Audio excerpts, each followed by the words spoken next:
Capítulo 16. Confidências. Consolou-me a palavra maternal, reorganizando-me as energias interiores. Minha mãe comentava o serviço como se for uma bênção às dores e dificuldades, levando-as a crédito de alegrias e lições sublimes. Inesperado e inexprimível contentamento banhavam-me o espírito. Aqueles conceitos alimentavam-me de estranho modo. Sentia-me outro, mais alegre, animado e feliz. «Oh, minha mãe!» exclamei comovido. «Deve ser maravilhosa a esfera da sua habitação. Que sublimes contemplações espirituais, que ventura!» Ela esboçou um sorriso significativo e obtemperou. «A esfera elevada, meu filho, requer sempre mais trabalho, maior abnegação. Não suponha que sua mãe permaneça em visões beatíficas à distância dos deveres justos. Devo fazer-te sentir, no entanto, que minhas palavras não representam qualquer nota de tristeza na situação em que me encontro. É, antes, revelação de responsabilidade necessária. Desde que voltei da Terra, tenho trabalhado intensamente pela nossa renovação espiritual. Muitas entidades desencarnando permanecem agarradas ao lar terrestre, a pretexto de muito amarem os que demoram no mundo carnal. Ensinaram-me aqui, todavia, que o verdadeiro amor, para transbordar em benefícios, precisa trabalhar sempre. Desde minha vinda, então, procuro esforçar-me por conquistar o direito de ajudar aqueles que tanto amamos. E meu pai? Perguntei. Onde está? Por que não veio com a senhora? Minha mãe estampou singular expressão no rosto e respondeu. Ah, teu pai, há 12 anos que está numa zona de trevas compactas no umbral. Na terra, sempre nos parecera fiel às tradições da família, arraigado ao cavalheirismo do alto comércio, a cujos quadros pertenceu até o fim da existência, e ao fervor do culto externo em matéria religiosa. Mas, no fundo, era fraco e mantinha ligações clandestinas fora do nosso lar.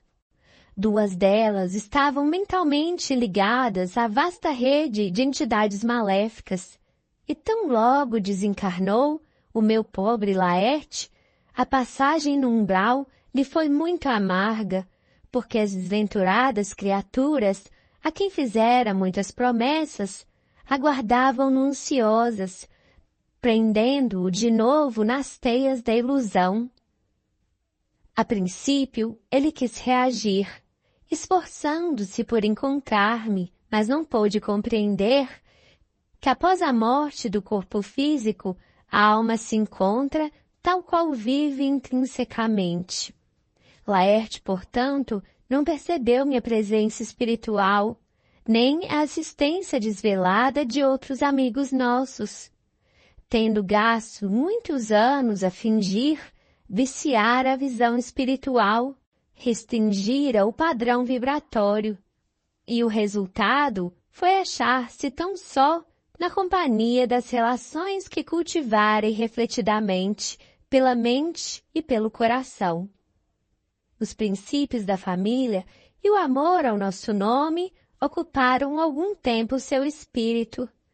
De algum modo, lutou, repelindo as tentações, mas caiu, afinal, novamente enredado na sombra, por falta de perseverança no bom e reto pensamento. Muitíssimo impressionado, perguntei. Não há, porém, meio de subtraí-lo a tais objeções? Ah, meu filho, elucidou a palavra materna. Eu o visito frequentemente. Ele, porém, não me percebe. Seu potencial vibratório é ainda muito baixo. Tento atraí-lo ao bom caminho, pela inspiração. mas apenas consigo arrancar-lhe algumas lágrimas de arrependimento de quando em quando, sem obter resoluções sérias. As infelizes, da quais se tornou prisioneiro, retiram-no as minhas sugestões. Venho trabalhando intensamente anos a fio. Solicitei o amparo de amigos em 5 núcleos diversos de atividade espiritual mais elevada, inclusive aqui em nosso lar. Certa vez, Clarencio quase conseguiu atraí-lo ao Ministério da Regeneração, mas em vão. Não é possível acender luz em candeias sem óleo e sem pavio. Precisamos da adesão mental de Laerte para conseguir levantá-lo e abrir-lhe a visão espiritual. No entanto, o pobrezinho permanece inativo em si mesmo, entre a indiferença e a revolta.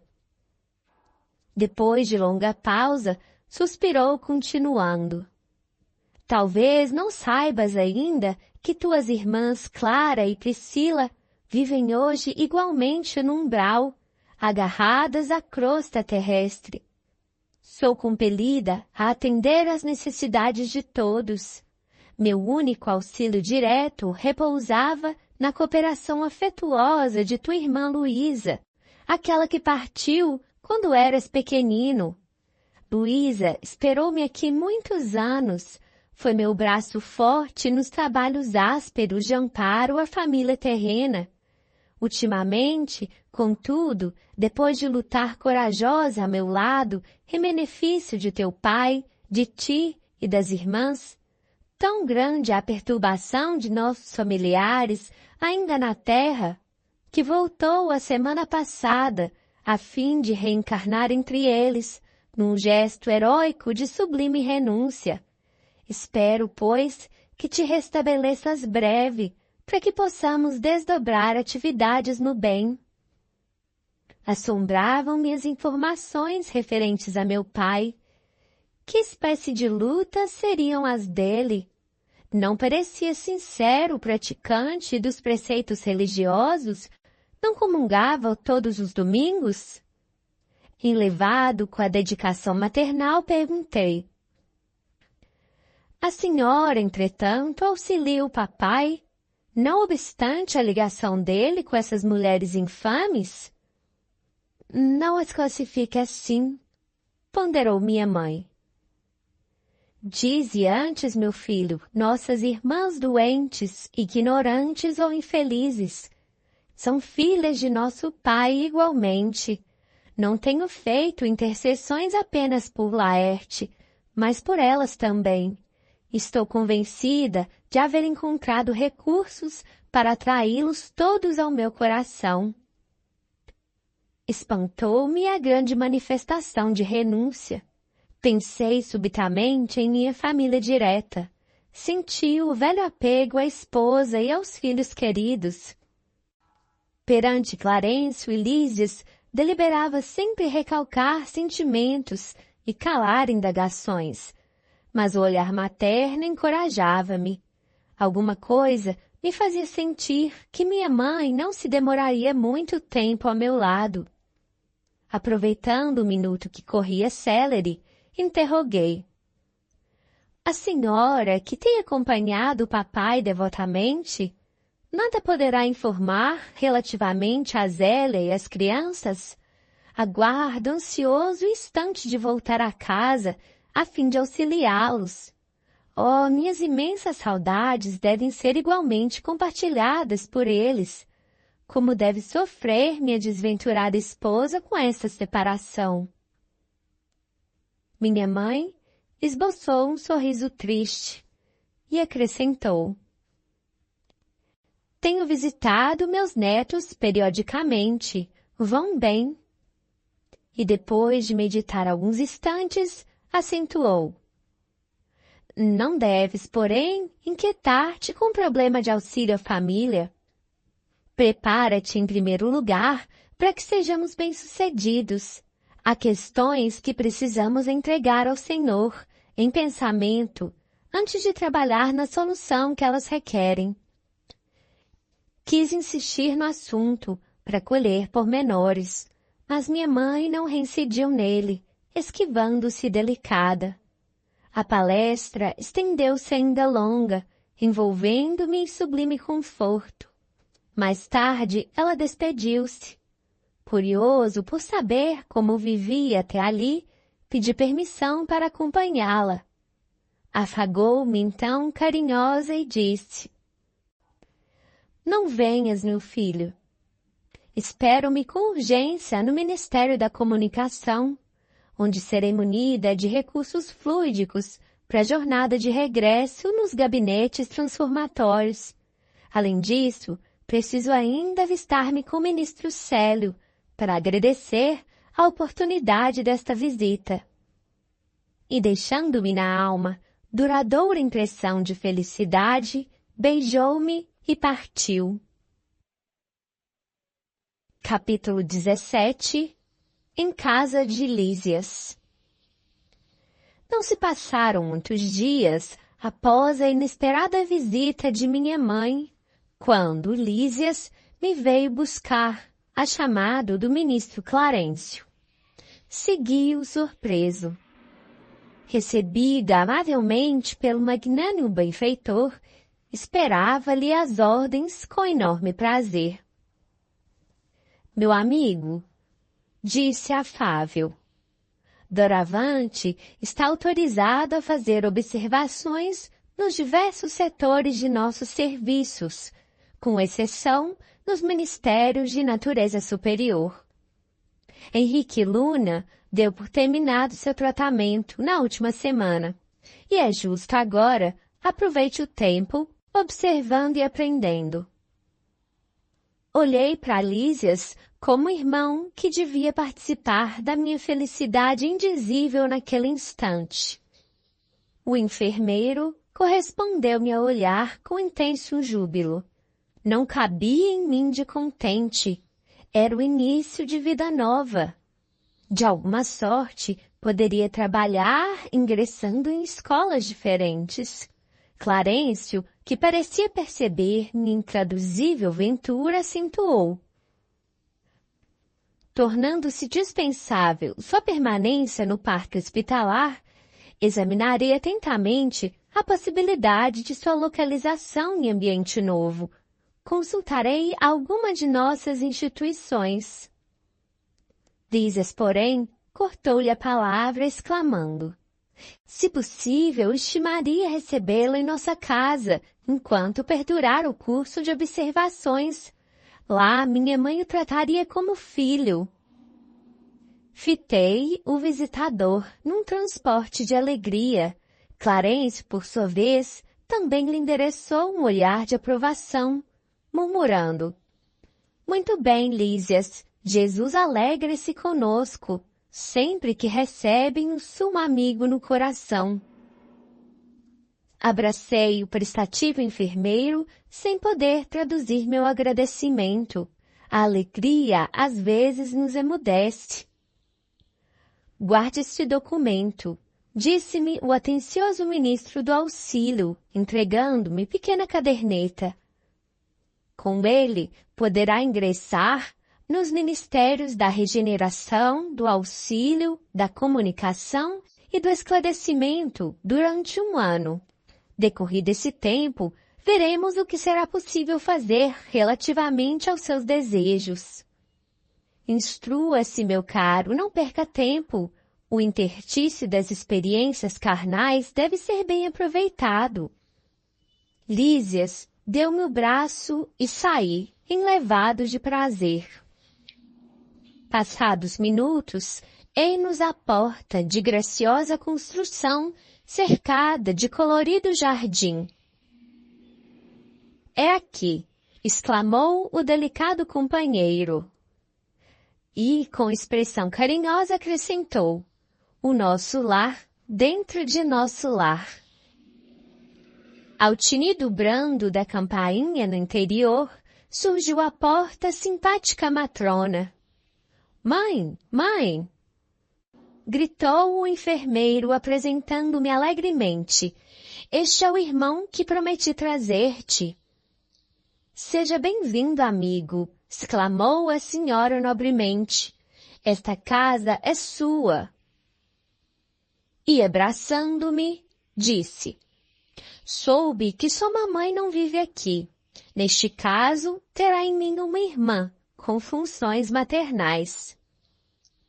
Não sabia como agradecer a generosa hospitalidade e ensaiar algumas frases para demonstrar minha comoção e reconhecimento, mas a nobre matrona, revelando singular bom humor, adiantou-se, adivinhando-me os pensamentos. Está proibido de falar em agradecimentos. Não o faça. Obrigar-me-ia a lembrar, de repente, muitas frases convencionais da terra. Rimo-nos todos e murmurei comovido. Que o Senhor traduza meu agradecimento a todos em renovadas bênçãos de alegria e paz. Entramos. Ambiente simples e acolhedor. Móveis quase idênticos aos terrestres, objetos em geral demonstrando pequeninas variantes, quadros de sublime significação espiritual, um piano de notáveis proporções, descansando sobre ele grande harpa talhada em linhas nobres e delicadas.